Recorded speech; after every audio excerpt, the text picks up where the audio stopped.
Well, hey there, beautiful friends. I'm Jacqueline Claire, and what do you say? Let's have a spiritual conversation. So, what I want to talk to you about today is making sense of loss. The loss of a situation, a relationship, a person, a dream, or expectation. Very common experience. We go through this over and over again. And I have been processing my own experience of loss. And I've come up with a couple of reflections that I think are useful. So, when we feel like it's the right thing to walk down a certain path, and again, I'm talking about many, many paths, whether it's a friendship, a romance, a marriage, a job, a dwelling place, a new city to live in, a career path, getting a pet. We feel like something is the right thing to do, and we walk down that path, and we think that this is going to be forever, or we think that it's leading to a certain place, and it doesn't.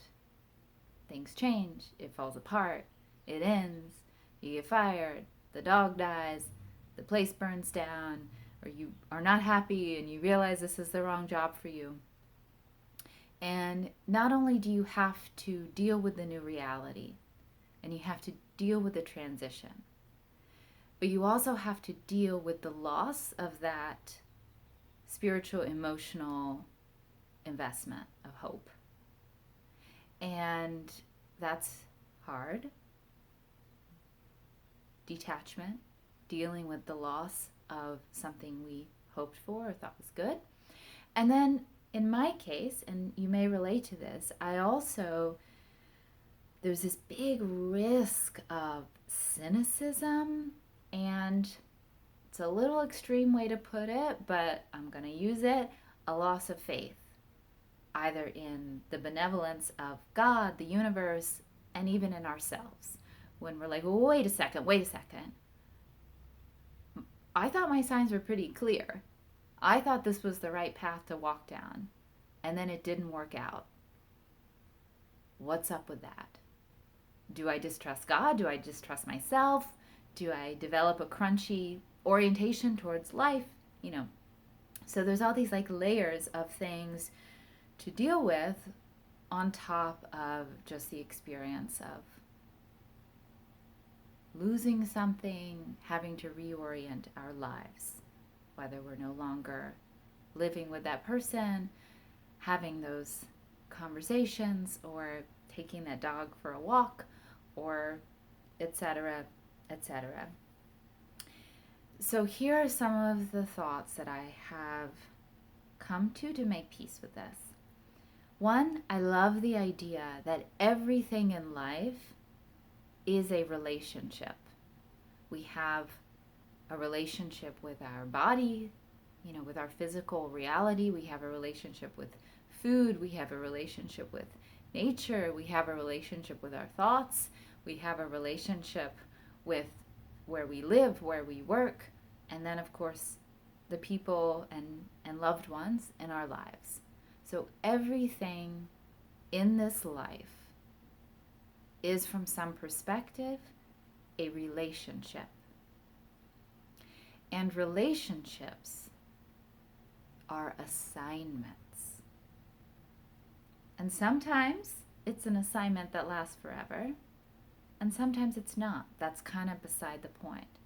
Relationships are assignments for your growth, for you to learn things. And God knows best how to teach you.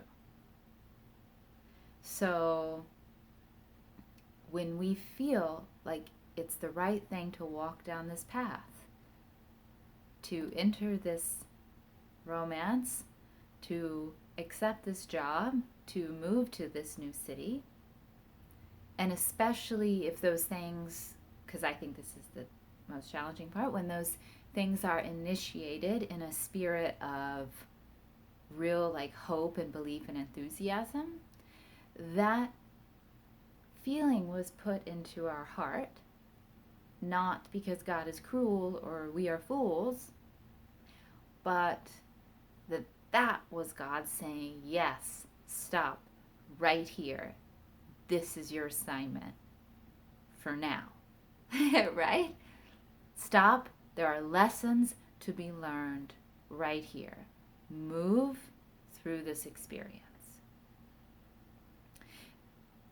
And that thought has brought me some peace when I'm like, why did this ever have to happen? Well, it was an assignment. You got the assignment.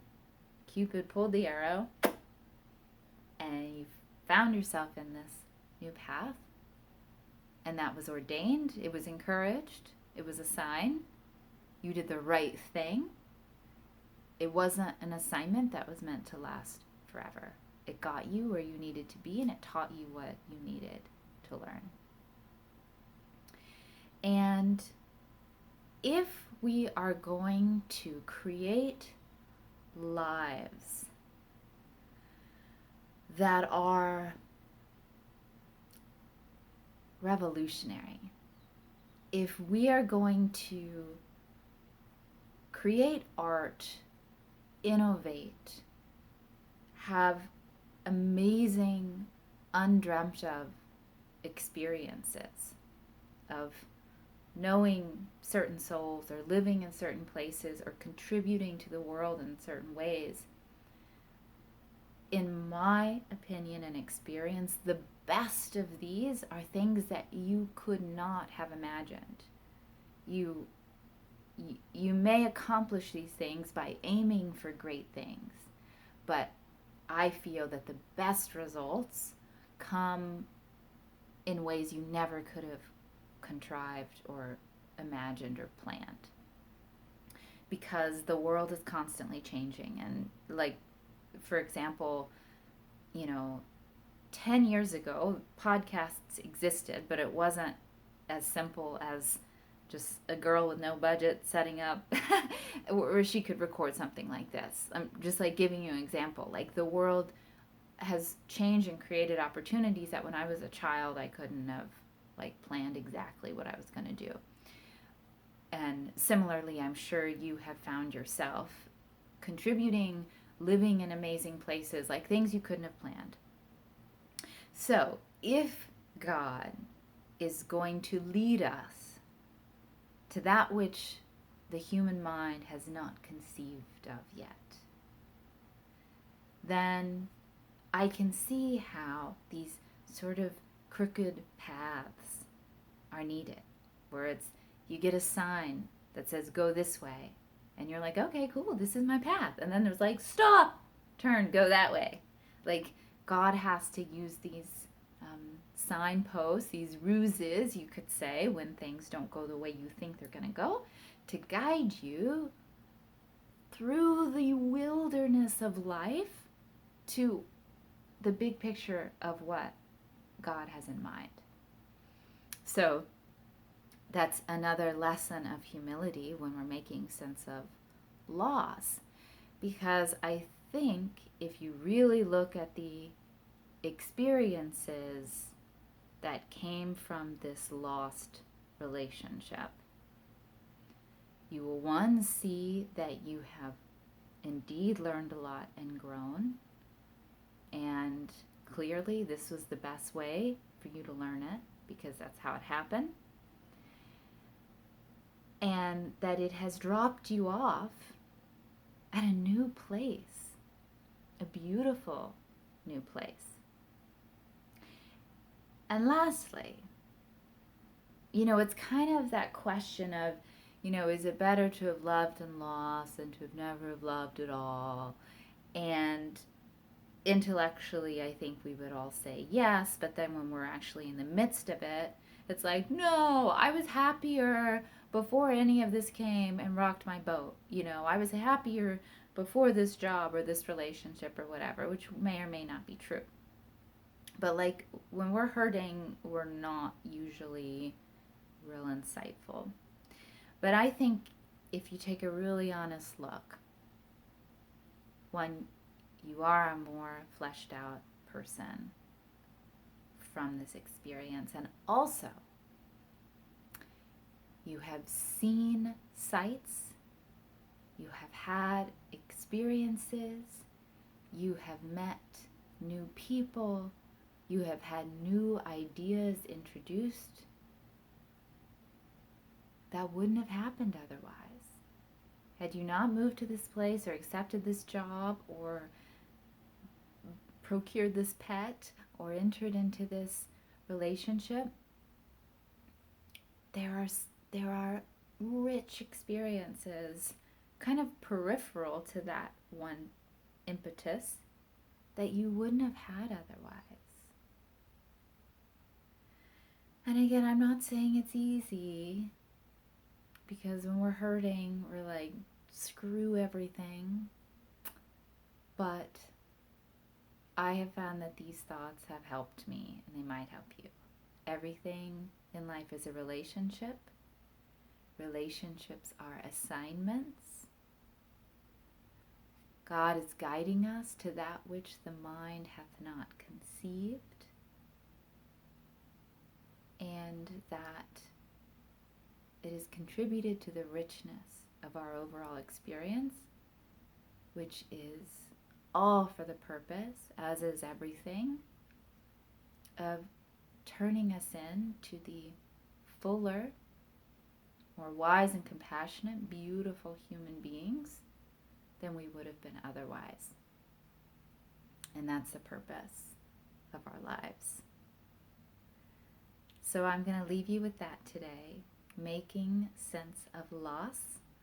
Feel free to share your response, your experience with this theme or anything else. I would like these spiritual conversations to in fact be multi-way. So keep in touch and let me know what you think and what you would like to hear me speak on. So have a great day, a gray day. It is a gray day out there. But I hope you have a great day walking the spiritual path with practical feet. Bye-bye.